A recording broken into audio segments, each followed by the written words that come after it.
I'm Thom Goolsby, and I want to talk to you about child sex trafficking in North Carolina. I just recently filed Senate Bill 683.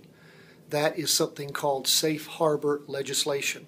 Currently, to our state's great shame, we're in the top 10 states for sex trafficking. Child sex trafficking involves the abuse of children through systematic rape.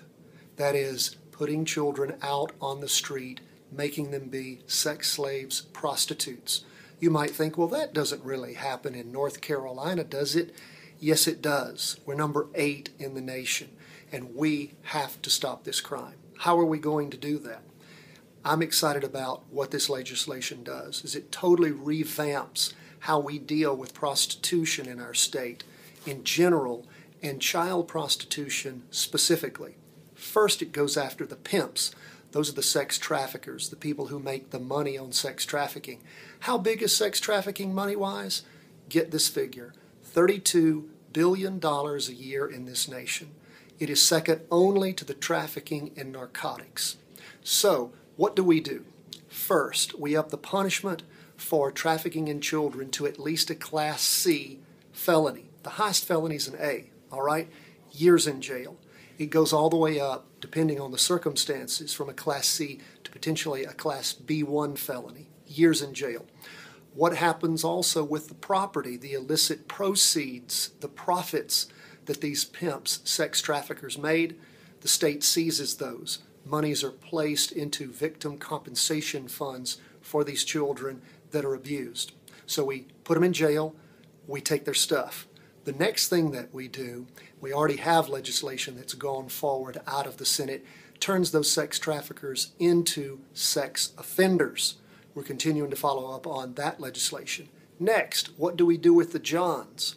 Well, we treat them like the felons that they are. We up the punishment, felony punishment for Johns. We also seize their car, make them pay a penalty, a fee in order to get the car out of impound if they're convicted. That money also goes into the victim compensation fund. So we go after Johns substantially. Also, if you are a sex trafficker, the fact that the child consented to the trafficking doesn't matter at all.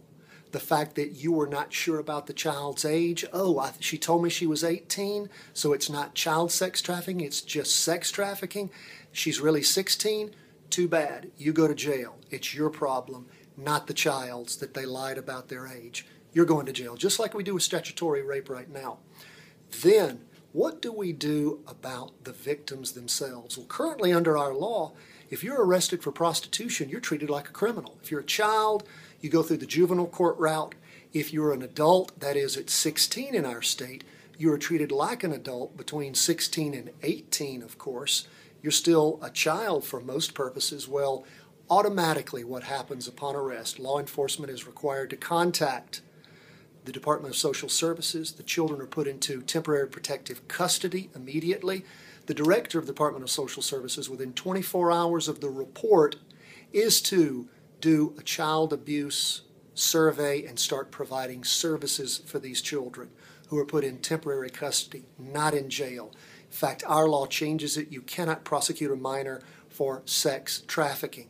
So we're taking it from criminalization to victimization and going after, with a hammer, the Johns and particularly the sex traffickers. That's what we're doing in our state. I hope you'll continue to follow up on this bill, Senate Bill 683. We are going to make this happen.